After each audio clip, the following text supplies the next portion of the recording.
Oh, two of them. Oh.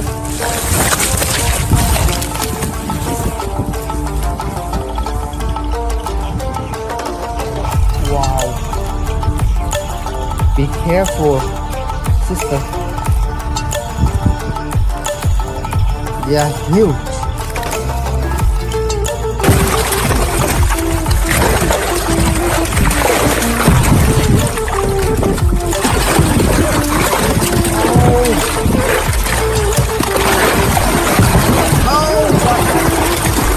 Just drop the net.